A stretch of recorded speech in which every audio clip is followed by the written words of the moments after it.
Well, I think your analysis was very straight-lined. History doesn't run in a straight line. Kid, you cannot tell your neighbor he is stealing ducks when you are stealing frogs. As High Commissioner, I was wrong. As Charandas Prasad, I reacted naturally how any person would have. I did not come here for that kind of abuse. I did not come here for that kind of abuse. If you're going to go down that road, I'll walk off. But it's all okay once they're talking. If they were talking, I could not have been here today. You got ADHD. I ain't got nothing. Calm down. I think I've done enough in terms of taking our team out of trouble from losing. Come on, Lou Taylor. That's good. I'm reading the script now, and the first person that comes to my mind to play a detective, Yes, but okay, an he's good. erratic Mikhail detective is Mikhail Rodriguez. Why you not freaking slapping in young? Why a man and slap a woman? Look, good, how you deal with that? You deal with that. We must encourage platforms like this because it brings together different people and allows for discussions to take place in our country on a multiplicity of fundamental issues. Gildarie, you apologizing for something you think I did is wrong.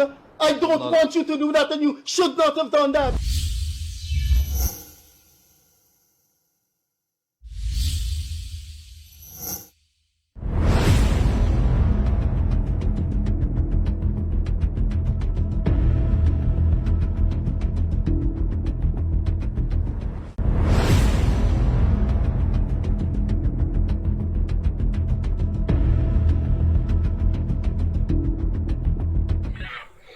Hi, good evening and welcome once again to the Gildarie Freddie Kissoon Show. Good night, good morning, wherever you are. I hope that you're staying safe on our roadways. If you're listening to us, thank you once again for joining us. It's always been a pleasure. It's been a pleasure for the past year, and we are continuing to do it. 14 months according to Freddie Kissoon, and it has been a real pleasure, and it's been a learning experience for me, and I think for Freddie at the same time. A good thing that we could come to you every evening and be able to share with you some of our thoughts and, of course, our many guests that we would have had over those 14 months. Tonight we will get down to it very quickly. You know, these lines, whenever we do call-in programs, the lines belong to you. We would give our input, but we want to hear from you guys. We're going to tell you when. And you're going to start calling us and let's just have some discussion. We're going to talk about Freddie's going to talk a little more about that. So what are some of the issues to be discussed here tonight? And let's try to keep it on that. Of course, it's your night. And we want to have the discussion centered around those subjects. Big things in the news going on. Don't pee in the public. Don't behave bad in the public. The camera is always there. Somebody has a camera. Somebody has a phone. It so happens that a former minister rather, and a senior official within the AFC party is now placed on $200,000 bail. And I think there's a number of charges he's going to be facing because of He appeared in court already. Yeah, appeared in court today. Yeah. So that matter becomes sub judice. But of course, I see the debate is raging as to whether the station bail might not have been too much, $200,000 for a parliamentarian that is known. The matter's out there. The issue becomes pertinent because when we met the last time on Wednesday, it would have been the Attorney General, Anand Lal, and he would have spoken to the issue of bail and the issue of sentencing, and that there must be a set of parameters that surround that and how we do that, and judges have to be aware of that. As this country moves, it cannot be that one judge wake up one morning and says 100 years for you, not a man 5 years for you. And we know within recent months there has been an issue. One person complained about the low jail sentence that somebody in Berbice or somebody who committed a crime in Berbice would have gotten for the murder of a businessman, a hotelier. So Freddie Kissoon, good night to you, my co-host. I'll hand you over the numbers, which will open up the lines in a very short while after Freddie and I would have done our little thing back and forth. It'd be 231-2982, and of course it's 637-1071. Let us keep the calls very short and sweet so we could be able to have other callers coming in as well. Freddie? Good evening, good morning, good afternoon, good night to wherever you are. You know, because of different time zones, we have to say good night or good morning. Actually, I made a mistake. It's not 14 months. The end of July, we would have completed 13 months of this program. And thanks to you, thanks to our guests, there aren't words to thank you to describe the large numbers we have got. For example, the largest numbers we have got since this program started, large numbers in terms of the night, then you look at the numbers the morning, has been the Attorney General Anil Nandalal on Wednesday evening. So we thank you for looking. We also thank our guests. When this program started, oh my, we invited them, they came. They didn't know if it would have been just a mediocre thing. So thank you once again. We have finished 13 months this month. Our topics this evening are high station bail and low judicial sentences, among others. So you're free to call in. Now, we can start with high station bail and high magistrates bail. I honestly do not think magistrates and officers in charge of police station understand what is bail. Let me say this, I don't give a damn which magistrate say, what is he talking about? Is he a lawyer? I am right. I am damn right. They do not understand what is bail. How could you put a former minister of finance who's living in Guyana, going nowhere, and has been charged with he was charged with selling a property to BK Tawari that was valued at $5 billion for a couple million. Now, I don't want to get into that case. But Winston Jordan was put on $3 million bail. Winston Jordan, a former finance minister, going nowhere. What is bail? Bail should never, and if a magistrate does not understand this, you are unfit to be a magistrate. Bail is not a punitive mechanism. Mm-hmm. So why you putting Magistrate McLennan, I think she's retired, thank God. Why are you putting Winston Jordan on $3 million bail? That's a high-profile man going nowhere. Now you had Nigel Dharamlal. When he was put on $1 million station bail, he was still a minister. Where is this man going? Is this man going to jump across a ferry, Suriname, and disappear? Now you have the General Secretary of the Alliance for Change and a member of parliament. In the case of Winston Jordan, it was Magistrate McLennan. In the case of Minister Nigel Dharamlal, it was station bail. Now you have the man is a parliamentarian. He has a thriving private sector business. He's a general secretary for an opposition party. Where is he going? Why can't you tell him, Mr. Patterson, we're investigating this matter. We will expect you next Monday to be in the station. And both Dharamlal and Patterson would have gone to the station. How many times they tell them to come to the station? These officers in charge of the station or their superior and magistrates do not understand what is bail.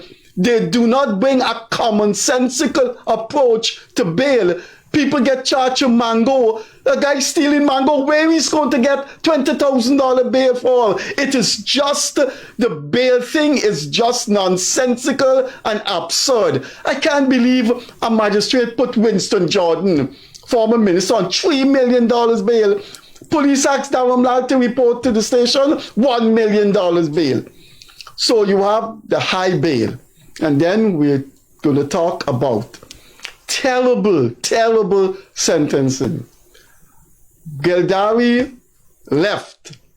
We talked about a woman who was mourning the death of her father. Gildarie knows her. So this guy invaded the hotel on number 63 Village, killed the security, chopped him up. They found body parts all over. Tortured the hotel owner. Man came to invest, chopped him up. They found body parts all over. And when the case was called, the guy got off for time served. He was 4 years waiting trial. And the judge, I think it's Justice Maurice Ramlal, said sentenced him to time served. And the daughter was very, very, very, very depressed. We wanted to contact her on the phone one fine evening when Gildarie left to get married in New York. Is that pertinent? But people may want to know why you leave. Maybe I should not have said that. It takes away from the seriousness. I apologize. But she called me and she wanted to appear in the program. And you know, many people call me a jackass, and sometimes I am a jackass. She was leaving Friday and she called me the Thursday. And I should have asked TBN station if we could do a special program with this lady. And I never thought about that, and we never got her on the program. So she is still in a depressed mood, and I hope if she's listening, she listens to the program, she could come back to Guyana and appear on this program of what happened to her father. We're going to talk about other cases, and we're going to talk about what I said in my article, in my daily column in the Chronicle today. If that man was my father, and then there's another case about a lady which we will come later to. If that lady was my mother, then I know what I would have done, and I will say it using grammar that I know how to use. I think I've said enough. Back to Gildarie. Our topics are high station bail, and think about Winston Jordan, Nigel Daramlal, and David Patterson, and low high court sentences that are really atrocious, among other topics. So we'll open up the line after I go back to Gildarie. Thank you very much, Freddie. I fully agree with you. Bail should not be punitive in its sense, and these are high-profile people. I was in a conversation with somebody, an executive in a financial institution today, and she said to me, you know, why don't you guys talk a little about what is holding us back? Why it is going to be difficult to make us into a country like Dubai? And I said, could you explain a little more? And she says, well, on the program. Huh? On the program. I will try to do that. But she says one of the problems that we have that is going to hamper our development, and I got mad respect for this person. She says one of the problems that we have as a people is that our attitudes are all wrong. We would do the wrong things here, but we go abroad in another country and we do all the right things here because the laws of the country say that. Now, that says a lot. And I said, I want you to know you have not been looking at our program, because we have been saying this from day one. How long we don't start taking the right attitude when it comes to let's don't give a bribe. Let us keep it in our lanes on the roadways. When you go to a public institution, please do not pay a bribe to the officers. These are things, contractors, engineers, people who look after clerk of works and all those kind of things. These are the people. Many times the president and ministers don't have a clue what is happening down on the ground. And these people call ministers and the president names like crazy. I know about that because I hear it all the time. Because I said I could pick up this phone and call right now. And they use that as a means of getting by and making the business and make money. But we are the ones who allow them to do this because we see wrong. We see our neighbors doing wrong things, dumping garbage on the road. We see truck drivers and Diamond. I had to call a Ministry of Housing official today. The truck people are making 10,000 house lots at the back of Diamond, and everybody coming through 7th Avenue because 6th Avenue is blocked off. 7th Avenue is where I live. You got to see what they do with the street in itself. Big holes in the street. So I said, don't you guys have another alternative to use it? They said, well, we paying our road license and the ministry got to fix that. That's their business, not mine. And the guy parked in the middle of the road and you can't move and he can't move. Attitude. But how do you, Freddie Kissoon, how do we start fixing ourselves and start moving forward? I remember when I was just a fresh little reporter, the first place that they put you is in the court. And one of my biggest regrets as a reporter is that I should not have been more vocal. If you want to see some of the real violations that happen to our poor people within this country, go sit a day in the court. And if you have emotions, you're going to have tears coming out of that court, because then you realize that there's a law for the rich and a law for the poor. If you think I'm wrong, you could call me on my personal phone and you could tell me that. But I'm telling you, everything, I remember Chief Magistrate, the police had a campaign and this thing stuck in my head. I can't get out of it. Chief Magistrate, fortunately, was taken off the bench because of some nonsense that he did. Traffic offense, there was a campaign and he put 2 lines. He says 2 lines in court. Those who pleaded guilty and those who pleaded not guilty. The guilty ones, $7,000 fine, $2,000 fine, or whatever it is. Not guilty, $20,000 bail. Freddie Kissoon, you understand what I'm saying? Well, I know that man. And the fine is $5,000. I know that man he's talking about. That man reduced Guyana. There wasn't a. There was one time in court, and I'm hearing any mini, mo. He said that, but there's another time he was doing cases, and he said, "Oh God, my wife don't cook us a curry I gone," and he just. There's many more stories I can tell you, but I don't want to be sued. But the point is.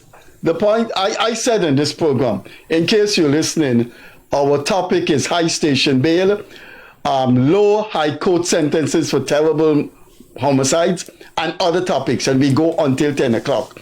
I have said in this program several times, the money that is coming in, I believe the Minister of Natural Resources, when he said around 2025, we're going to be getting a lot of income for oil. And I think that money is going to go to do good things in infrastructure, in education, especially in the medical field. But we're going to, the economy is going to be picking up. You're going to looking at a beautiful airport. You're going to looking at a high-class hospital. But the attitude remains the same. Gildarie, I live near to Civil Potter College of Education, and I buy my coconut water from the man right there. All the signs tells you in the face when I drive up there. Sleeveless dress not allowed, and that is all over the High Court. What is wrong with a woman wearing a sleeveless dress? You go into some boutiques. Do you know a sleeveless dress would cost more than my groceries every month? We're still stuck in the 18th century and the 19th century, Freddie Kissoon. We haven't changed. There's many things. You look at some, do you know the insurance? How much women ministers we have? Four or five? No, a little more than that. Miss Sonia Parag. Priya Chan. Onit Warjon. Susan Rodriguez. That's 4. The Minister of Social Services. India. 5. Mm-hmm. 5 women ministers we have. And yet all the schools, all the public buildings, sleeveless dress not allowed. Look, we're opening up the lines now. Our numbers are on the screen. Gildarie's WhatsApp numbers on the screen. I don't have a WhatsApp 637-1071-231-2982. It's your time, folks. Let us hear you. Short and sweet. Let us keep it around that area those subjects that we put place here. Or you could call in anything and let us on talk. Your mind. Let's have a conversation. And I see calls are already coming in. Good evening. Hey guys, good evening. How are you guys? Pretty good, sir. Go right ahead. Guys doing a great job all the time. anyhow, you mentioned some things, right, earlier, that on many occasions that the president and the minister does not know what goes on in the group. I'm kind of agreeing with you and disagreeing with you. Because let me give you an example, right? There's a contractor from Arnes, I can call his name because I No, don't call our names here, but let's talk generally. Okay, fine, no problem. From where? From Arnes, Region 6. Region 6, quarantine, yes. Yeah, right? He has a contract to build a pump up in the Blackbush Creek, right? This contract has finished since the 18th of April gone. He's now blinding the foundation. Blinding the foundation meaning now throwing white sand to suck up the water and whatever. And this guy started this contract. The contract is 18 months contract. He started to take in files in the Baghdad 1 year after the contract was signed. And I know the person that covering him in the ministry. That's one. He did a road in when you go to catch actually the Forest Bridge here, a Barry Bridge. When you go over a Barry Bridge, you know, to go to the wharf for the back there, the fishery. Yeah, I think I'm familiar with that area. Yes. Good. He did that road. In 3 months, we had to go back and get that road cut to patch back. Some part of that road do not have an inch asphalt. When you cut it and dig it back, some part have half-inch asphalt. He did a contract in 75, that's the same Region 6 of the court. 75 or 74. That contract was supposed to be done in 8 months. Almost 2 years he took to complete that contract, and he's still been covered, and he's still been giving contract, and he's been one of the contractors to be doing many substantial work. Have you raised this issue? Have you complained to this issue about to anybody, or are you just raising it here?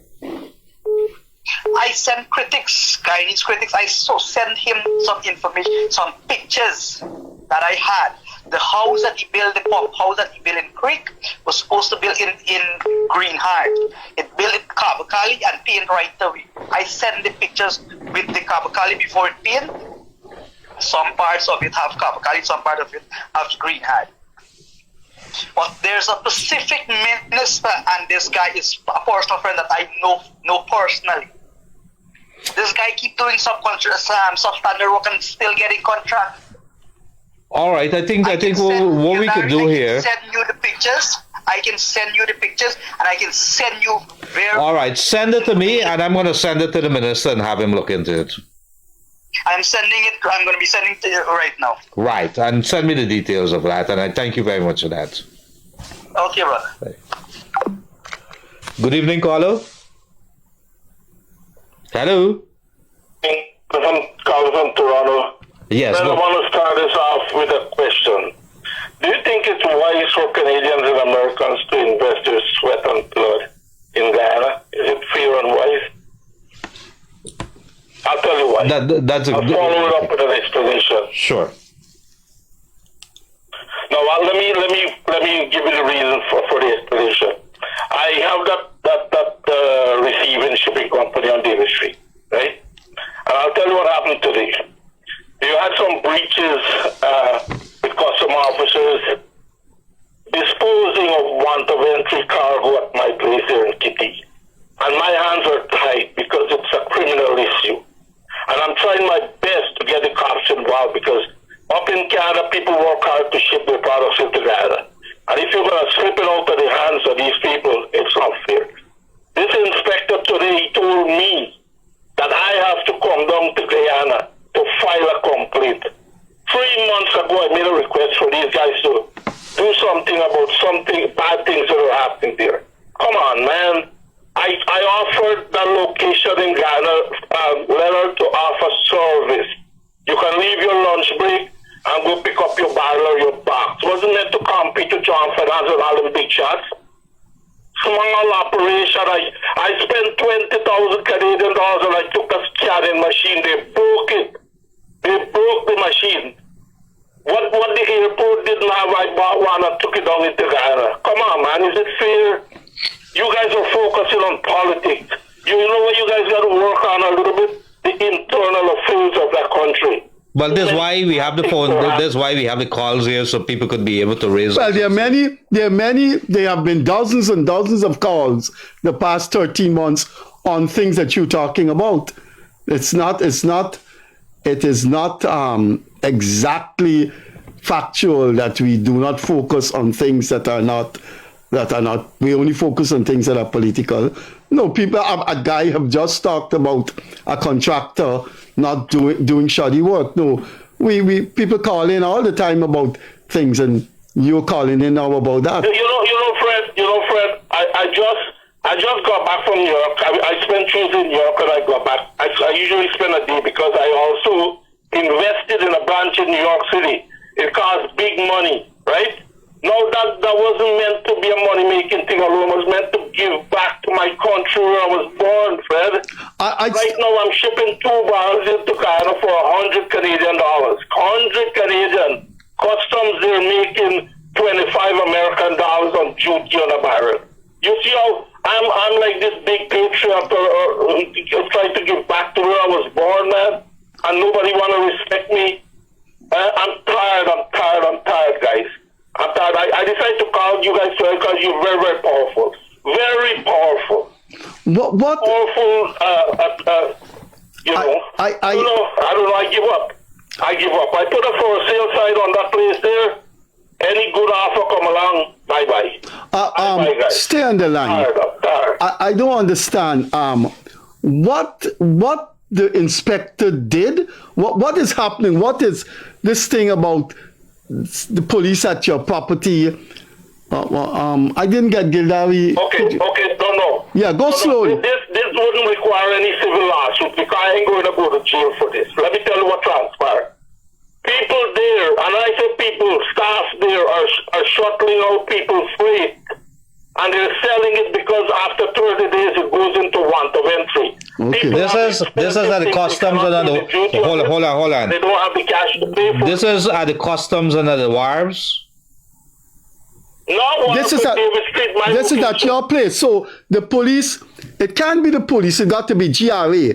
The police can't come to your place to dispose of items of want of entry. That's GRA.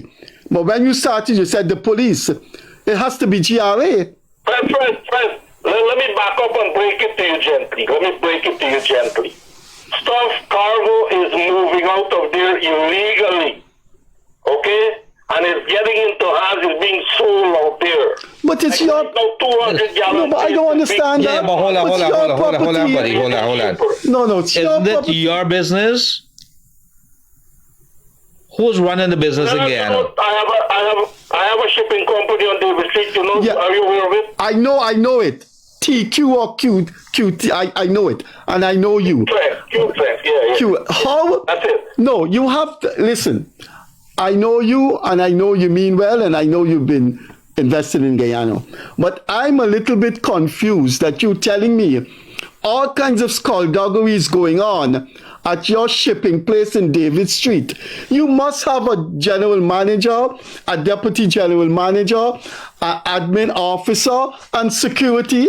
You speaking like if this business you own in David Street is a free-for-all, the way you're speaking. But it has to be... No. You're misinterpreting what I'm trying to imply here, Freddie. I'm telling you that something bad happened today. A few months back, we had an issue where some things were moved out of there, and a gentleman went to Gildarie and made a report. They sent a corporal there. Corporal is telling me today that I must speak to his boss. After 3 months, man. But don't you have I have to speak to him. But don't you have a general manager? Inspector. But don't you have a general manager? Don't you have people? You live in Canada. You have the shipping company in David Street. Do you know how many investors live abroad and they have managers in their company? You saying... Hi, Chief. Do me a favor. 637-1071. Sometime on Monday or so, give me a call. I think half of the story is not coming out here. I don't think we have enough time to do it through here. Give me a call and let me see what... Right, Leonard. I I didn't expect it to be this long. Right. But I understand the frustration that you have. It's a legitimate question. People have raised it. Why do I come? I know you. I know the gentleman, but I would need more information. And I think you have my email. I'm gonna feed you the information that's credible. Okay, fine. Is coming up to Canada and begging people to go and reinvest in Canada. Okay. It's a good country. It deserves that. What do you want me to tell people? Good idea or bad idea? All right, good. question. You'll send the information to us, right? Thank you. Bye-bye, man. Bye-bye. Thank you, guys. Good night, guys. Good night. Good evening, caller. Hello. Hello. Yes, good night. I'm a single father, right? I have two daughter disabilities. Two daughters? They were registered. Two daughters? They were registered. Daughters, yes. Yes. They were registered in 2021. They received the book in 2021. They received a book in 2022. Now 2023, there's a problem. I only received books for one of them. Now it's going into 8 months now. I can't get the book for the other one. Yeah. What is the explanation they give you for not giving the book to the other daughter? They would tell me that how the girl name omit from the list. Now how they go omit the girl name from the list and the girl is still alive? All right. What I've just sent to Minister Vindia Prasad, and I asked her to look into it. I've sent it to her. I'm going to follow up with her and expect a call. I've sent your number to her as well. Skipper, there's a lot of fraud going inside the same ministry. What evidence do you have of that? People who do, You have evidence of that? they got people. No, I'm asking, do you have evidence of that? Could you give us the evidence? There's one person at the end of how you call Central Bridge. The lady at St. Green there, she got a daughter, granddaughter. You're going to school, and I don't know how she get money. How she get money? No, the ministry has a set of criteria that you have to go through. If you're saying, are you saying to me that people are defrauding the system, or is it that they're defrauding the system in collaboration with the ministry people? These children have, these two girls here have, all right, I'm going to send, I have sent your number there to the minister, and I'm going to have a chat with her, and I think the ministry is going to call you and see what they could do there. I know she's a very good minister when it comes to taking actions. Okay, thanks. Thank you. Well, one daughter getting her book. Well, I don't understand how they took the daughter's name off the list. It could be a mistake, but the point is... But you got to get it quickly. The point is, it should come to an end. Why is it going on for 8 months? No, but it is all saying, while the horse is starving, the grass is getting greener. Is that what I'm telling you, we're going to have all money, but people's attitude are going to be the same. 25 years from now, we're going to have a very good future, but you're going to see the sign. Okay, I just send that to the minister. Good evening, caller. Good evening. Yes. Peter speaking is who's Mr. Gildarie speaking? Yes. Peter speaking about the court system. Right? Yes. Peter speaking about the court system. But we want to know if the court system is... Yeah, we want to know about the court system because we talking about with Mr. Jordan. We want to know if the government. You remember he gave a lot of money to the sell the thing on the price, right? And the price to BK. Let's use the word. No. Let's use the word. No, you can't say that, Saul. As it stands right now, I think the case was dismissed. The case was dismissed. Right. So you got said he was accused of. He was accused of. Let me tell you something. Stop there, Saul. I know Mr. Jordan. Mr. Jordan is one of the persons in this country that is just willing and eager to sue people. So I'm going to ask you now, Gildarie and I, have disassociated ourselves from the statement you made. Could you please retract the statement and say that he was accused? All right, he was accused. Go ahead, make a point. All right, what I'm saying. Right. If the government get back, get a refund back of the money from what they do. No, it's not. No. Let me explain what the accusation was against Mr. Jordan. It was that there was a very expensive seaside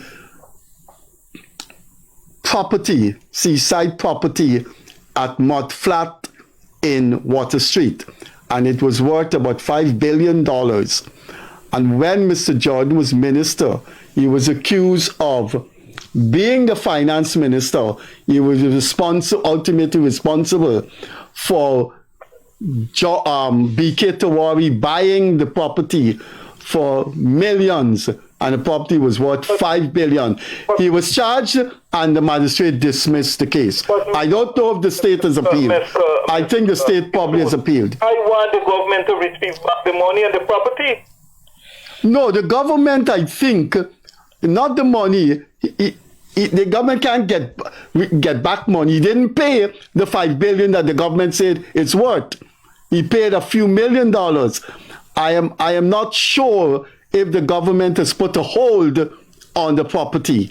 I'm not sure about that, but I just want to make sure we clear the air on behalf of Gildarie and the station that he did not steal or did not do anything like that. But what they call he has been acquitted. But what they call is making the point is that I don't want that the government should be moving to make sure that they get back the monies from these cases and get value for it. Nobody go to jail, No, he didn't pay the money. Right.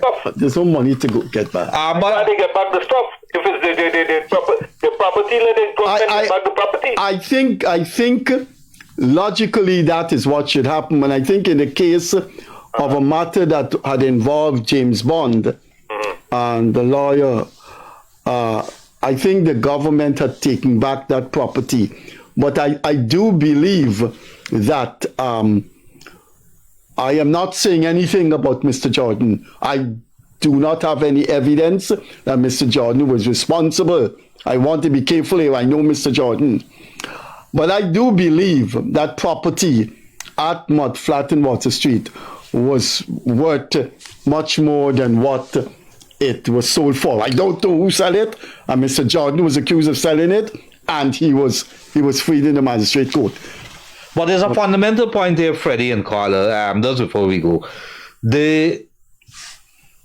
If a politician or somebody in public office do something and they benefit, or someone or the friend or family benefit from something, do we have a track record in which the state was able to really take them to the court and get back and get value? I think at the heart of what you're trying to say is that. And as we go forward as a modern country, our court system is going to be tested, our legal system is going to be tested to the max. And I think that is where the conversation has to be headed. If we want to see a country that really grows, you're going to have politicians, you're going to have public officials who are going to be stealing, who are going to be taking bribes to pass this and pass that. How are you going to be dealing with them? Somebody got to be punished. Somebody has to be punished. All right, what I'm saying, in Canada and these places, the government does make sure that they get back these assets. In Canada, the government does make sure they get back these assets. No, the government. Sorry, Saul. There are cases where the government have reclaimed the land. I know in the case of a matter involving James Bond, the government has reclaimed the land. I believe, I'm not certain, I believe that the property, the waterfront property, there is some legal procedure that doesn't allow Brian Tawari, B.K. Tawari, to legally own the building. I'm not too sure. But anyway, thanks for coming through, and I'm glad we cleared the air with Mr. Jordan. He has been found not guilty. Thank you very much, sir. Sure. Winston Jordan Don't let's say anything about her, man. Good evening, caller. Lower your volume, please. Lower your volume. Lower the volume there. Hello. Hi, a pleasant good evening, sir. You gotta lower whatever you're listening to. You still have it on, man. We get the feedback. Lower the volume here. Look, don't take the call, David. I'm gonna have, sorry about that. I have to cut that off. Good evening, caller. Hello, good night. Good night. Go right ahead. Hi, Gildarie. Yes, it is. Man, I got a problem with NIS, man. Who is think the fittest person I go to? Not the manager. I want to go to no manager. NIS. Which one the minister say I got to go to? Go to the president. I don't know what to tell you. Everybody calling me with NIS. I got people overseas calling me with NIS. I don't know. I can't. I mean, I got a fundamental problem is that you send them to manager. What happened to the normal man in the street? The normal man in the street got to go to somebody. What's the problem, sir? What's the problem? Let me hear no my sister against the NIS. The lady come in this country, go to NIS, and say, okay, ma'am. It's an overseas. It's an overseas thing. She's living overseas. How long she's been living overseas? Long. But she has come every year and collect your money, but it's going to bank and pay no. 7 years and but she come, the producer. So she was getting everything. Wait. She was getting it, and now it stopped 7 years ago. They stopped. What did NIS say when after they engage? They had to engage somebody. What did they say? They say every month they go put in the money. They go put in the money. Answer to the 4 months done. That money again. Yeah, wait. You said she wasn't getting it 7 years ago. Exactly. Now you're saying 4 months. The deputy general manager is a man named Mr. Samaru. Could you guys go in and just have a word with him? Tell him Gildarie sent you. Gildarie, Mr. Samaru. Tell him Gildarie and Freddie sent you. Which party there? I think it's the Camp Street one he'd be located. Camp Street? Yes. NIS? Yes. Okay, thanks. Okay, thanks for calling. Thank you very much for coming. I know there's a problem with these overseas people. But you have because to see, some of them don't have life certificate. Some of them don't have because they're abroad, whereas we could just go in. But Freddie Kissoon, there is consulate, there's embassies there. If you could get that and get somebody to tend it here, people don't. I think some of the problem is the requirements of the documents. Anyway, look. Good evening, caller. Hi, good evening, Mr. Freddie Kissoon and Leonard Gildarie. Good evening, sir. Sir, I was watching a press conference with the Home Affairs Minister. And I'm asking myself, if this guy have warmth in his brain to see that traffic death on the road should be not more than 5 per month, is this man in his right sense? That what? What? You know the carnage was going on the road with the minibus driver, the taxi, the motorbike, etc., especially in Georgetown. Right? Yes. And the minister was saying at the press conference, there should be more than 5 road deaths per month. Is this guy for real? There should not be more than 5 road deaths. There should not be any. I think that's what you say. Right. Look. One is too many. Yeah. I agree with you. And maybe sometimes we put our foot in the mouth. I didn't see that press conference. Maybe he said that, and maybe in retrospect, if he did think back about it, should not have said it. When people ask him, but the funny thing is this guy, the Almonte, get his brain. I don't think so. Don't be so. Don't be so insulting, man. Don't be so insulting. Come on, man. Look at the guy in every God's day. Yeah, it is unacceptable. Any death that is unnatural is a death that we could do without. You can understand people sick and they die. I think that has to be a slip of the tongue. We're too small to have one a month, much less 5 years. Do you know? So we look at 60 per year. Yeah. I think it was the other night we had the AG here, and the AG was giving some figures and some road deaths, and it just blew my mind away. We really got to get the traffic chief and people to really talk about it. You could have all the campaigns in the world, but if you don't get the people that are involved, you're spinning your wheels in the sand. As simple as that. Yeah. I was a taxi driver out here, okay? And a couple of years back, we got a brutal campaign when they got a major accident, and a couple of those days are dead and gone. Every time it stepped out of of hands, the government raised the fine to the highest possible height ever, and who get rich? That's why the corruption cannot finish with the police, bro. Yeah, but if we paying them bribes, Chief, if we paying them bribe, we're the ones to be blamed. So don't blame the police alone. It's a two-way street. I agree.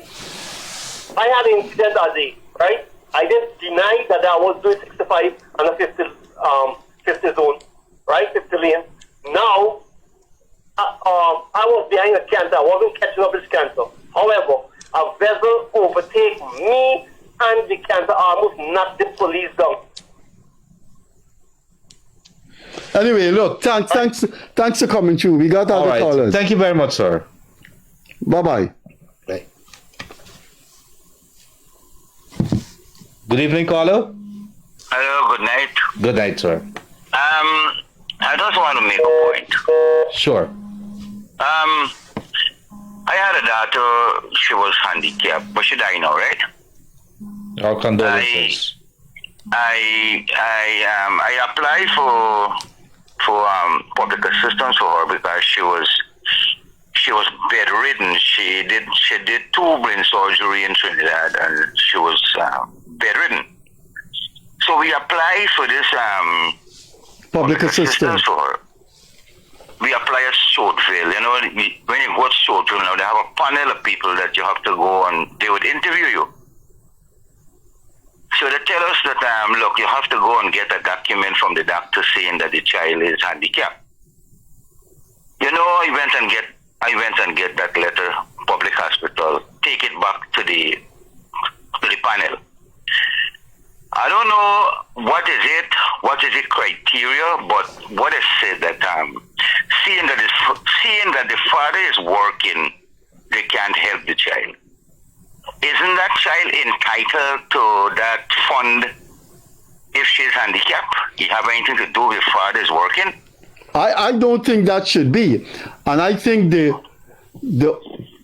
onus should be on the state to ask the father if he can support the child. I don't think the state could assume the child has a father and therefore the child don't need social assistance. Look, exactly, Freddie. Look, exactly. We started this program 13 months ago, and I'm telling you, I am going to get older. Gildarie is going to go his way into his business. And when new people take over and open the phone lines and do a program like this, we're going to get these calls again. I think the point I'm trying to make, Freddie, is that there is a system saying that my child is dying, so I don't want to, you know. But what I'm trying to say in future that if how long ago was this? This was about 8 years ago. Okay. I wish when people have these kinds of things, they should call us. I mean, I'm going to put my number sometime on the screen so we could take up these things. It's just that Gildarie and I don't have the resources. Gildarie is a very busy man, and I cannot afford cell calls and using gas. I'm just one person. But you really need an organization, a very well-fitted organization with personnel, vehicles, etc., in which people could go and make these complaints, in which this country cries out for such an institution. I just want in future if there is any child got to get his fund, I don't think there should be any because the father is working. No, it shouldn't be. No, it shouldn't be. If the father say that, look, I'm going to take care of yes, that's a different matter. Right. Yes. No, they can't determine she has a father. Whoever's that panel. I'm sorry this didn't occur last week. So Gildarie and I could have go and confront that panel. Anyway, thanks for coming through. I know. Anyhow, we are doing a wonderful job, buddy. I'll just keep the good work going. Okay, thank you very much, sir. Let me remind, if there's no call coming through, let's let me remind people that we're talking about high station bail that are necessary, and we're talking about low High Court sentence, and there was one that was terrible that we have not raised on this program because it occurred last week, and we didn't have a call-in program. I don't know how I'm going to discuss it because I think these call-in program is for the public. But I hope we get some time to tell you what a High Court judge did in relation to a brutal murder. Go ahead, Paulo. Go ahead. Good evening. I just want to clear up something that one of the call and say about the minister saying about 5 deaths is too much. He didn't mean that 5 accidents is too much. What he was trying to say, any accident is not acceptable. I think the caller misinterpreted what he said. Okay, you guys can go back on Daily News and look at it. Okay. Thank you very much. We are going to look. Thanks for the clarification. Thank you very much for that.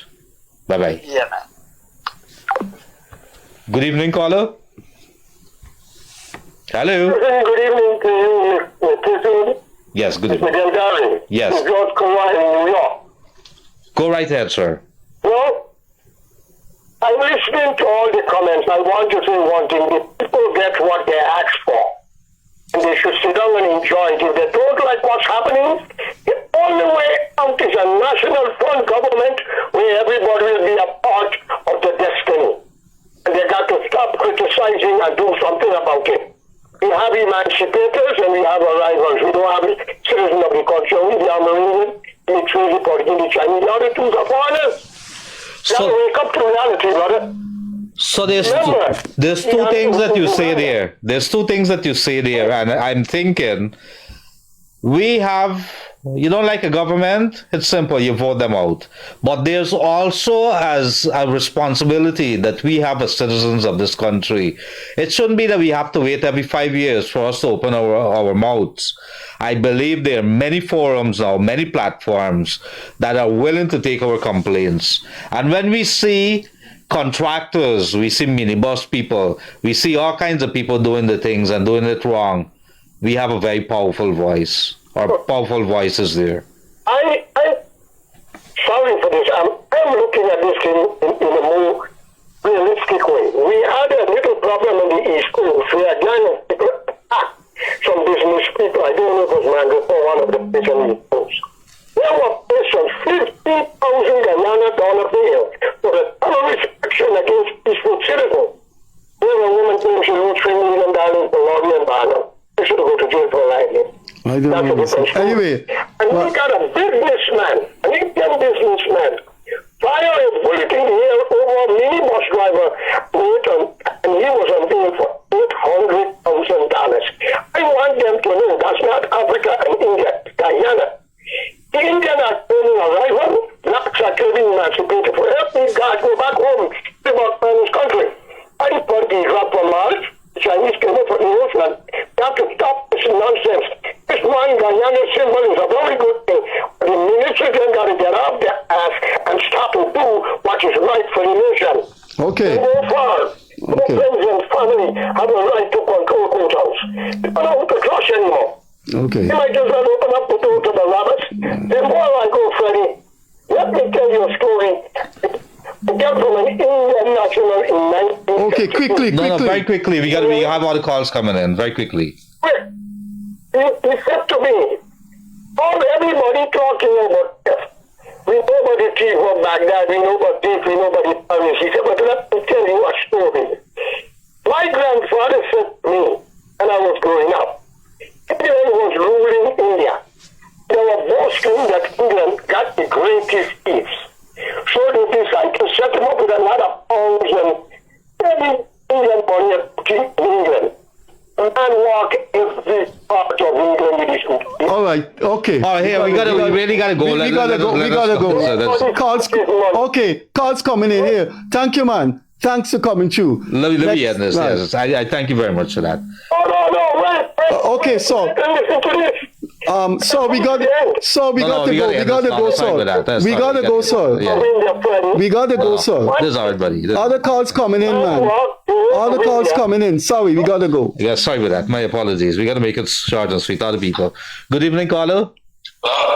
Yeah, go right ahead. Are you live? Yeah, you're live. We hear you echoing. Could you come a little closer to the phone, please? Hold on. Just give me a minute. Whenever you guys coming through, make it short and sweet, and please take off whatever you're listening to, please. But listen to this, right? I'm a Guyanese citizen. I'm a minor in the interior. Alright, I want you to give me a minute. Listen to this perfectly. I bought some chicken and fish in Georgetown, and I was going into the interior at my mining camp. And I was processed to pay the police a sum of money to my chicken reach to the camp. Why is that? I don't understand what you just said there. You pay the police to do what? For my chicken and fish to reach to my mining camp. But why would you pay the police to do that?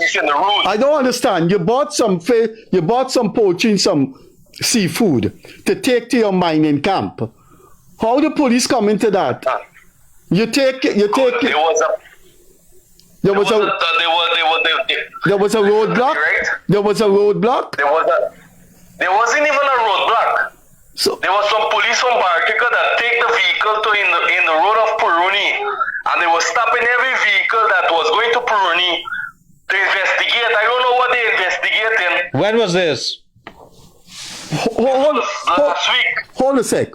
You have. So could you tune your volume up? You have the license plate of the vehicle that did this? You make any notes? No. Listen to me, right? Are you live? Yeah, we live. We trying to. So they stopped you, and you had to pay them money because you transported chicken to your mining camp. Exactly. And what was the reason that you had to pay that money? I don't know why. Because they were telling me that the chicken was not illegal. The chicken was illegal to Guyana. I bought the chicken in Georgetown.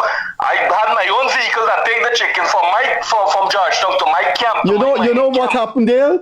The police was shaking down people. Yes. The only way we could stop this is if you could give us the time, the date, and the license plate of the vehicle.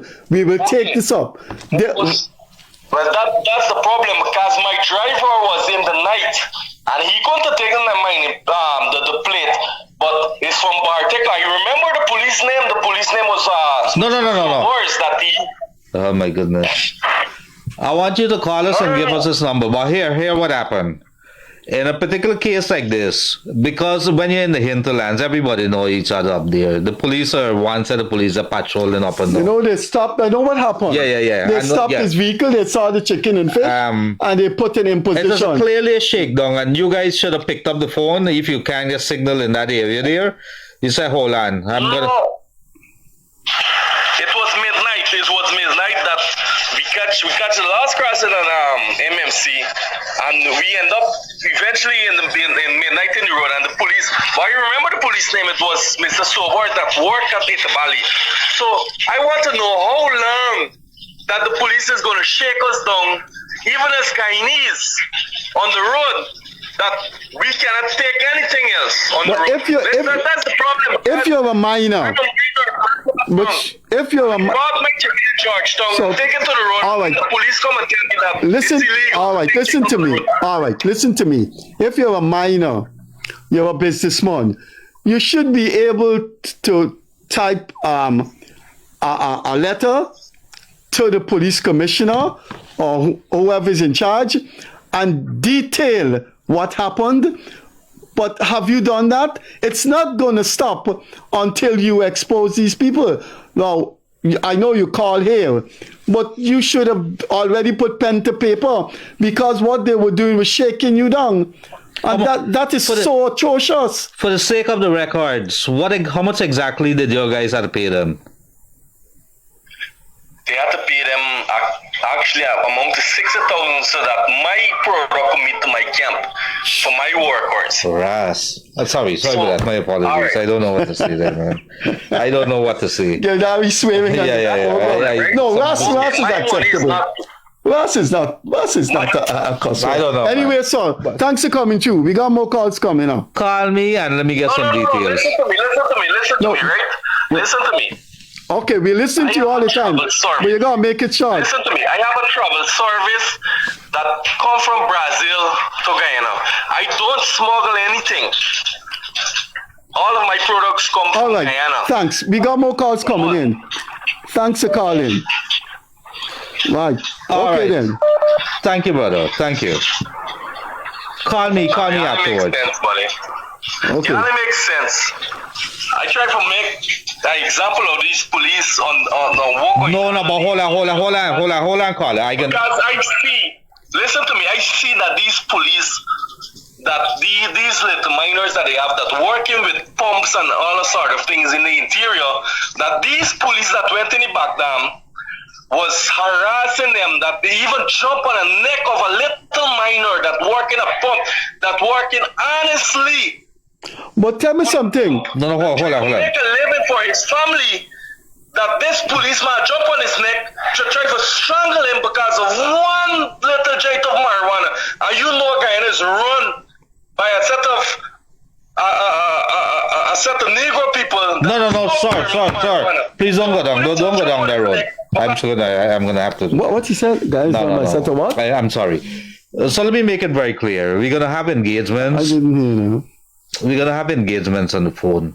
Anything that we're gonna see, anything racist, whether it's by intention or by accident, can't do that. This is I would want to believe that this show is a very respectable show, that we have to hold it to certain standards, and that is going to be some of the ground rules. Hold on, Freddie.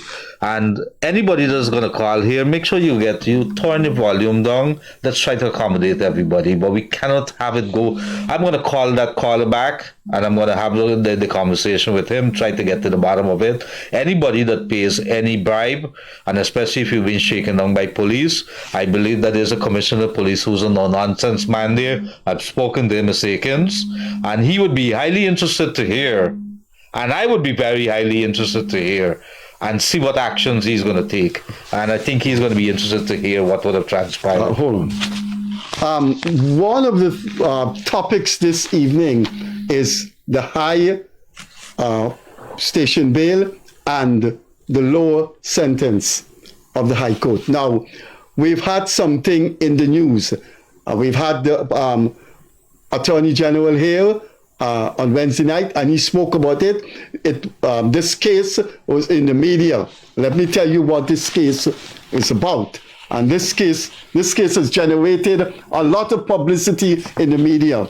A man was charged for murder, and he pleaded guilty and was sentenced to 10 years in jail. Now, please remember this. Years is misleading. A year is only 9 months. In jail time. Right. So when somebody say 10 months, it's misleading. Now, what did this man do? A mother of 5 was walking on the road, and he accosted her, and she brushed him off, and he took out a knife and stabbed her to death in front of people, and the folks in the area ran and arrested him and held him and took him to the police station. Now, he pleaded guilty to that and got 7 years, of course. That's not the end of the story. This man is a beast. This man is a predator. This man is a criminal. His previous conviction was for raping a 12-year-old girl, and then on another occasion, he discharged a loaded firearm with intent to kill. This man then, the court system anywhere in the world, looks at previous conviction before they pass sentence. This man raped a 12-year-old girl, shot someone with intent to harm them, and then went and killed a mother of 5 on the street. And this man got 7 years. And there have been letters in the press. There have been reports in the press that something is wrong about this sentence. Well, let me tell you what I wrote in my column today about that. And I'm showing you my column today. This is what I said in my column in the Chronicle. As you know, I do a daily column for the Chronicle. I cannot say in this newspaper what I would have done if that hotel owner was my father. That's the young guy who went and killed the security and killed the hotel owner, mutilated them. So I'm going to read on. I cannot say in this newspaper what I would have done if that hotel owner was my father. But on the program I own, Gildarie Freddie Show, I will state this evening what I would have done. If that man, that hotel owner was my father, I know what my brothers and sisters and I would have agreed to do when he came out of jail. About the woman who got stabbed to death, this is what I said. I will tell you tonight what I would have done if that was my mother. If that was my mother, and a man accosted her, and she bust him off, and he had killed him and got 7 years, I know what my brothers and sisters would have done when he came out of jail. And I'm suggesting to the children of that hotel owner, and I'm suggesting to those 5 children of that mother what they should do when those people come out of jail. That's all I want to say about those 2 cases. Thank you very much, there, Freddie Kissoon, and we start taking our calls again. The caller that called the minor, you feel free to call on my cell phone, 637-1071. Let's have a discussion on that. I'm going to raise that matter with the Commissioner of Police. I think you got to start somewhere. Charity begins at home. Is better we start cleaning the house. The police are harassing nonsense. Interior all the I went time. in the bush a couple of times, and you got to see the police. Unfortunately, we were up to date with all the documents and everything. You got to see how they do it. It's no man's land. It's no man. But imagine, let's imagine that you are criminals, and the police, 2 police that doing traffic thing in the middle of the bush where they get criminals. How do you do that? But you know what they did, that man that just called? They wait, they know minors are going in there, they know and they're hassling the people. Yes. You see what he did? Yes, good evening. This is the minor that called just now. No, you call me afterwards. I'm going to raise this matter here. You said something, I had to cut you up. I didn't like the fact that you said that there's Negro to run this country. You should have been totally unacceptable. But call me on my phone afterwards, and I'm going to raise this matter with Commissioner Higgins. Perfect. Thank you very much. And listen, before you go, take my cell number down. Are you still there? Yeah, he's gone. He's gone. Good evening, caller. Hello? Could you lower the volume that you're something, whatever you're listening to, please?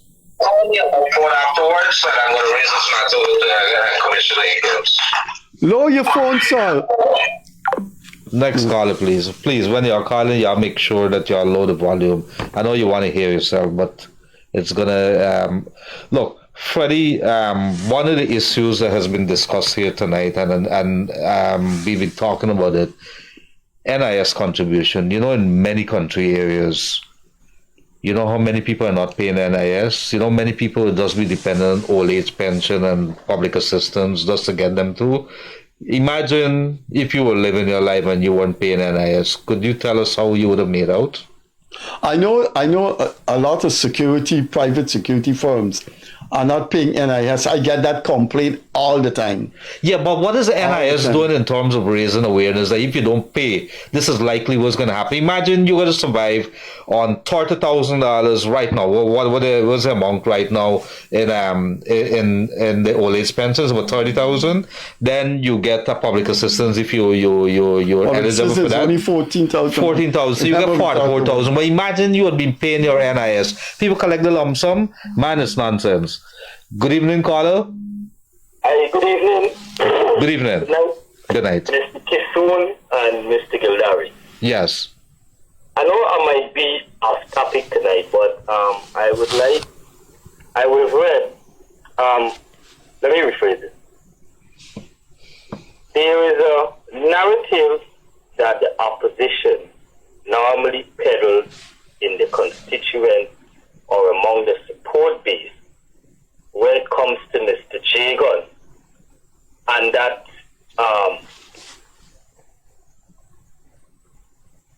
this word Apanjat.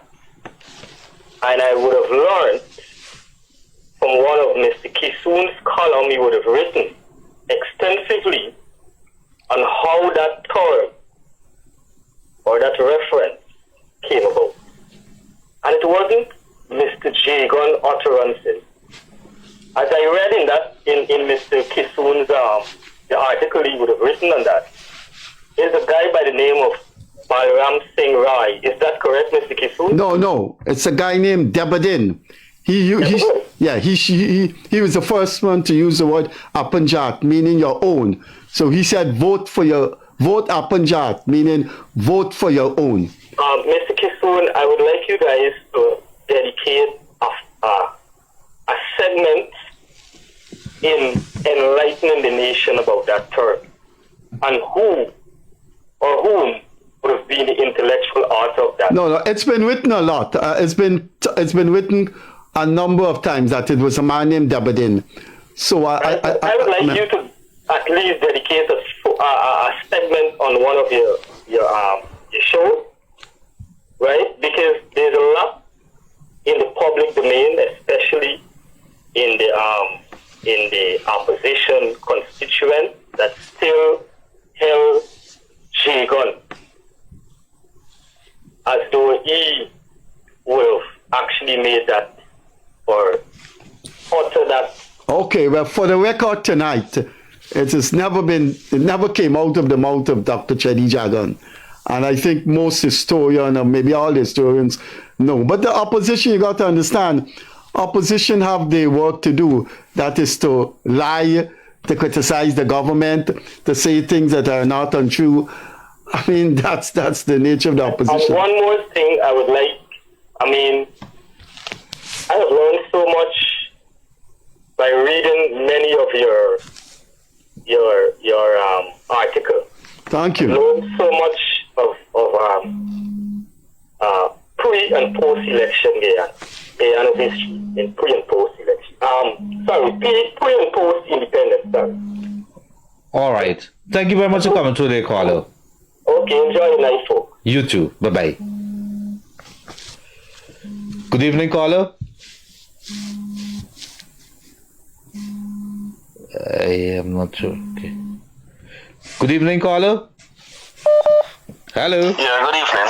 Yes, good evening. Yeah, good evening. Yes. Yeah, I just called in tonight to raise a concern about the new law that put in place for the e-bikes. Mm-hmm. Right? We understand that you gotta pay a license and road service license. No, sir. It's been placed on a hold, and I think according to the Attorney General, I think there would be no cost, but there would have to be some registration, and the matter has been placed on a hold. You have until December the 31st to get yourself in order, and I don't think you'd be saddled with the necessary fees that comes along with it.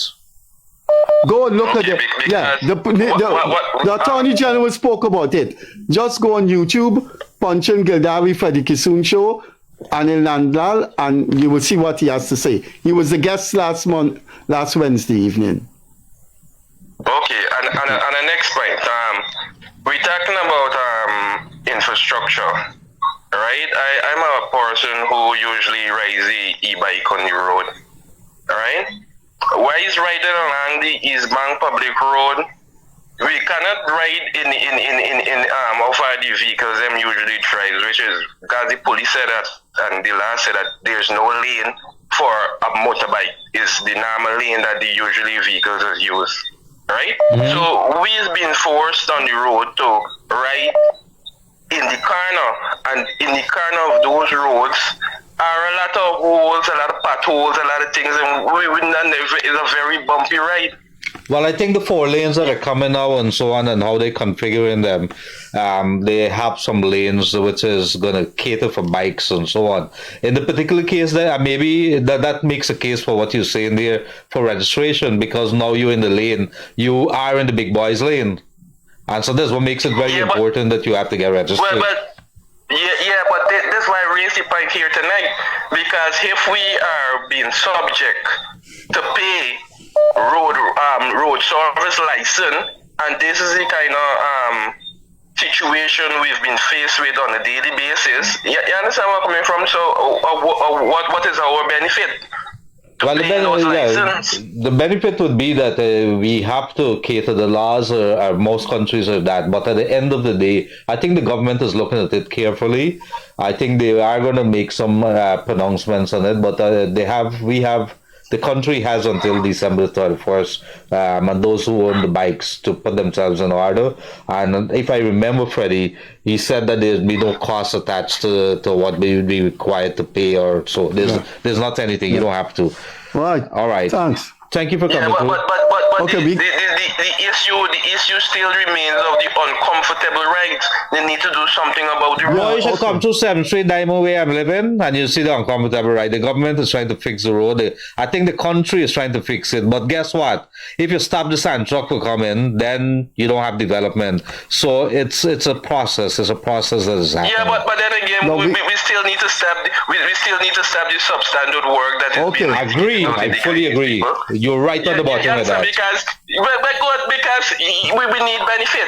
If we are going to do something, we're looking at something to last for a period of time, a long period of time, not a short period of time, and then we get back to the same situation. All right, good. Thanks for calling. We got some calls coming in. Okay. You're right on the bottom of that, and it's going to take some time, but we got to keep pushing. Thank you. Okay, then. Thank you. Good evening, caller. Yes, good evening, caller. Yeah, I'm pretty sure. Yes, you are. All right, I just kind of say that the receipt that you get for your pay for a race and tax that come through the computer, the receipt is failing. You catch me? No, we get you. I get you there, Tal. You say some receipt come to the computer, it's staying there. Is that what you said? I didn't understand. Yeah, the receipt that you get from when you pay race and tax. Or land tax. The receipt, they give you through a computer. Then I get a written receipt they give you. And the receipt is fading, like when you buy something on a store. Oh, I know what he's talking about. He's talking about sometimes in the supermarket you get your bill, you can hardly read it. It's faded. Yeah, It's but faded. that's a minor problem. No. That's an ink problem. Yeah. It means the printer needs ink.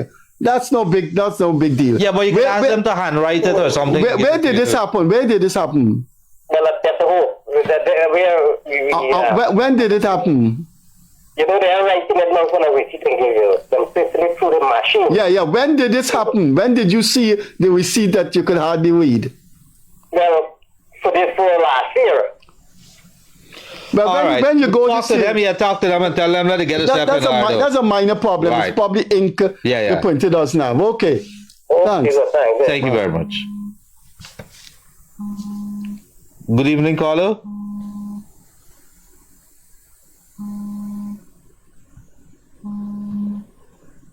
Good evening, caller.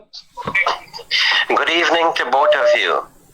I have a question here, which I've seen these things always happen in Guyana. For example, a person driving his car on the road, he's a sober-minded person, he obeys the speed zone, and there goes a drunk man run in front of the car, or a cyclist run in front of the car hit the person. The first thing the police is to do, come and take you and lock you up.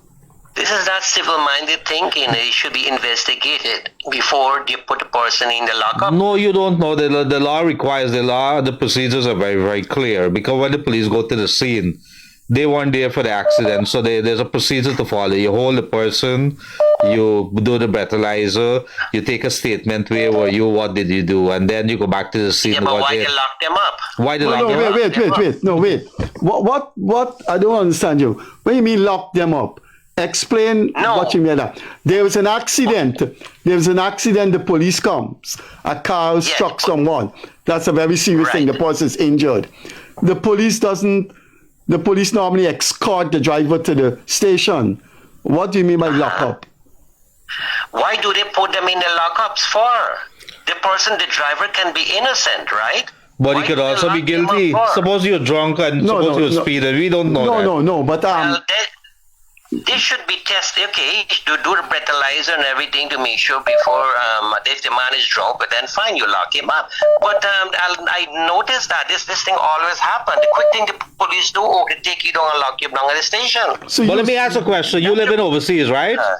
What happens in America, or what happens in Canada there? What happens in America? They investigate you. They do not lock you up. No, they can't do that. They can't lock you up. They have to investigate. He's right. So they leave you on the scene? What did they do? Yeah, well, they take you to the station, take your particulars, and then they probably ask you to come back the next day. Don't they put you on bail or anything? Oh yeah, they put you on station bail. They can't Station bail. They can't put you in the lockup. Breathalyzer, do all the paperwork, and make sure that you're on the right track, you're sober-minded and everything, and then fine. No, they can't lock you up. No, I don't think that is so. No, I don't think in every occasion that is so. No. I can tell you a story. What happened to a man there? I think I can't talk it. I got to get some more details, get a permission. But there's no talking there. Next caller. But Freddie, thank you very much for calling. But I think different countries have different rules how they engage in I find that hard to take. Because every time there's a car with an accident, they take the driver and lock him up. I know a car. A death just occurred. What do you do? No, he didn't say that. He said whenever there's a cycle or thing. Okay, it's not a death. I misread you. Sorry about that. It's just a normal accident. Yeah, so whenever the car hits someone, a drunk person, a bicycle, the police take the driver and lock him up. They put him in the lockup. Yes. That happens in Guyana, Mr. Freddie. No. I've known cases where they didn't do that. I went to an accident where they took the driver to Sparring Dam. And I don't think it can't be. If a drunk man, now these days, now you know why that would not be happen, sir? I know an accident occurred at Railway Embankment and Sheriff Street, and the cameras was able to show what happened. We have traffic cameras all over this place. So if the traffic now yes, we have cameras. Well, I'm glad you concede that. I'm glad you concede that. I guess we move in. I think we're a country, a country that is still developing. Well, we have the traffic cameras. A motorcycle run through the red light. A driver hits him. The traffic cop are going to look at the camera. They're not going to carry the driver and put him in the lockup. Thank you very much for coming through, caller. I still think that is what they do at this point. Well, you think they still do it, but that should change. I mean, a foreigner come to Guyana. No, but so you say you say you think. You think. No, I would change my whole thing. Then I would say it's still happening. In some instances. I would say it's still happening. Okay. It still happens in Guyana. I can get some details as to that. We are a civil-minded person, and we are changing to a modern country and advanced country. We should have advanced thinking too as well. Anyway, thank you very much. Thank you very much for coming through. Bye-bye. Quickly, there's another call. Good evening, caller. Hi, good night, sir. Good night to both of you. Yes. I think the Guyanese populace should really have an understanding what tonight's program is about. Most of us have been calling in for things that we are not supposed to be hearing. We want to know about what the program is about. Well, we did set the thing. It's marked big up there. I think when we were advertising it. But the problem is... No, but you can't stop people from... Yeah. You see the problem that you have? The problem that you have is the people of Guyana. And this is... Yeah, the people don't have a lot of places to turn. I think it was recently the president announced that there's going to be a call center, a one-stop shop area that you could make some complaints about what is happening. Well, yes, I would love to hear a little more, but guess what? The people don't have anywhere to go. So what do you want them to do? I mean, have a lot of issues. You could set the agenda, but the people are going to always... But there's another thing, sir. Yeah. We have not prevented people from talking on the topic. They just didn't call in and speak about the topic. The topic was... No, I quite agree with it. But where the law is concerning lockups and these kinds of things that you are talking about, the people have a lot of problem out here, and the people would like to know. So when we call in, we go direct to the subject. Right. Well, I guess we get in there. There's like so many other things. And the former minister, his issue and who is you. We don't want to hear these things.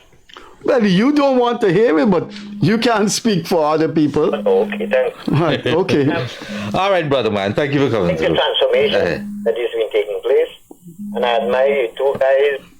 You're setting the record straight. Thank you very much, sir. Have a good night. Bye-bye.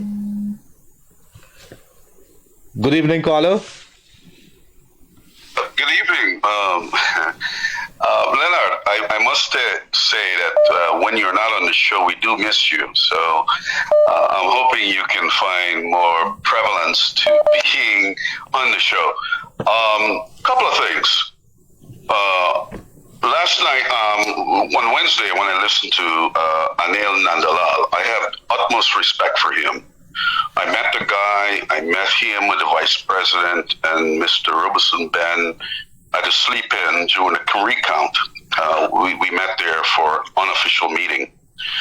And what Anil said last night struck me a bit, and it comes back to what you said, Leonard, in your opening statement, that a woman called you and says, until we get the rule of law in order, Guyana would have a problem, and she's absolutely correct.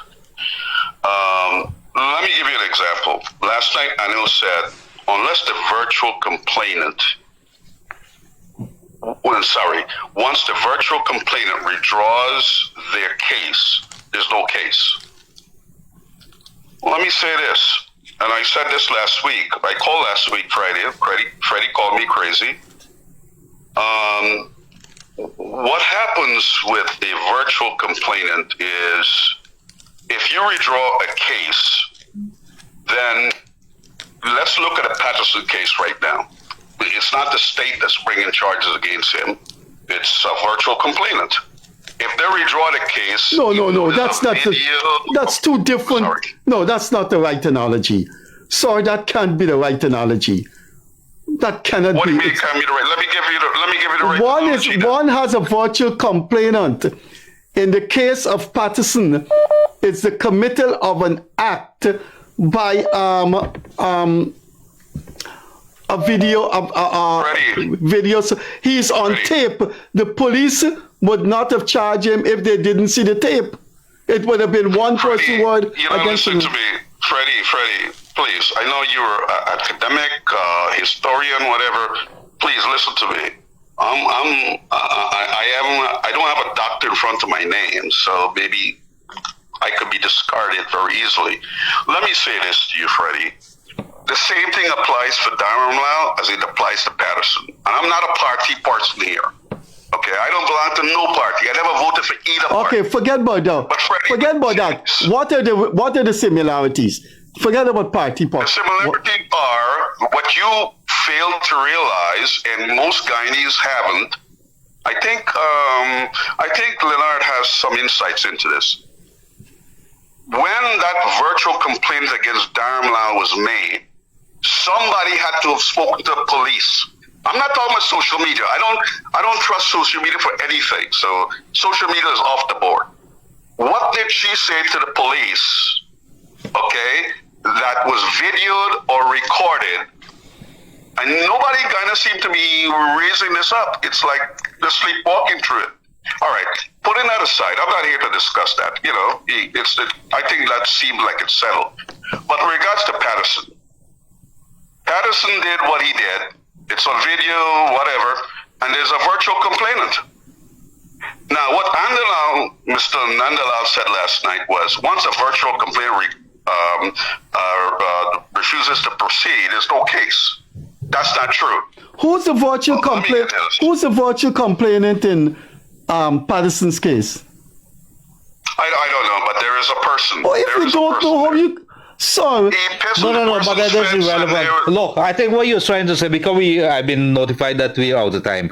Very quickly, in both cases, that there was a virtual complainant in Nigel Dharamlal case. In the David Patterson case, there's a complainant as well. Let's assume that person says I no longer want to proceed. Could the state proceed? And I think this is up in the air, because if you have videos now, that's right. How do you deal with it? I don't know. There isn't a virtual complainant. You're misinterpreting what a virtual complainant is, and he's misinterpreting There isn't a virtual complainant in the Patterson case. A citizen gave the police a tape of an occurrence of something happened. That person is not a virtual complainant. That person took evidence of something happened and give the police. The police then, the man who gave the police the tape, he's out of the picture. Well, let me tell you, if that is indeed the case, that matter is going to be thrown out. Whether it's going to be thrown out or not. Freddie, this is why no government politician ever get convicted, because the state needs to become the virtual complainant in an issue like that. When you have something on camera and audio. It's an interesting case. It's an interesting case. All right. Thank you very much for coming through there, caller. I've been told time is up. Man. It's been a pleasure. Thank you very much. Very good points. Freddie Kissoon, closing, sir. Well, unfortunately, we can't dictate what people should call in. But I wish we would have debated, especially after the appearance of the Attorney General here on Wednesday. And then it was in the papers the next day in which he was speaking about the inconsistencies in sentence guidelines. Mm-hmm. Unfortunately, we didn't have many calls on that. And the reason for that is that people use the program to call in for their own problems that are endemic. Nothing wrong with that. Right, and there's nothing wrong with that. Man can get his insurance for so many months. He feels he could ventilate it on the program. But I wish we would have thought more about that particular case where that man convicted of raping a 12-year-old girl, convicted of discharging a loaded firearm, and then killed a mother of 5 walking down the road and got 7 years. But people call in on their mind, and I accept that. There's a lot going on with police taking bribes from people, NIS, and so they use the forum to call on that, and that's quite acceptable.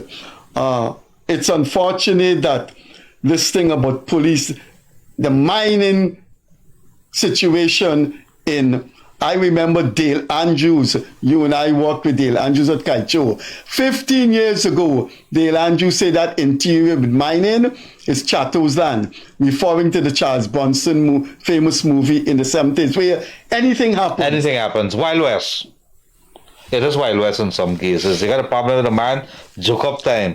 Ladies and gentlemen, it has been a pleasure as always. It is good. We're going to have some controversial calls. It is good. It is good to hear from the people. It is their time.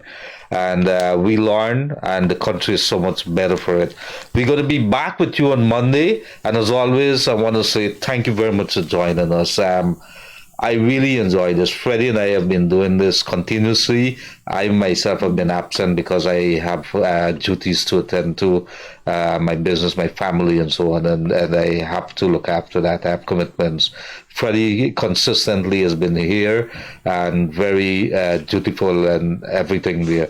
We've been doing this without any charge. We have not been taking any kind of sponsorship.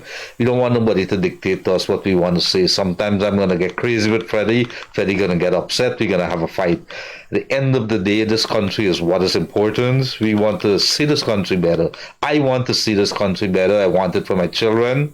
The very selfish reason. I want it for your children. I want it for all Guyanese. And I think Freddie Kissoon also has the same kind of views. Wherever you are, whatever you're doing, stay safe this weekend. We're going to be back next week, and I hope that you continue to join us and you remain safe. Remain safe on the roadways. Take care.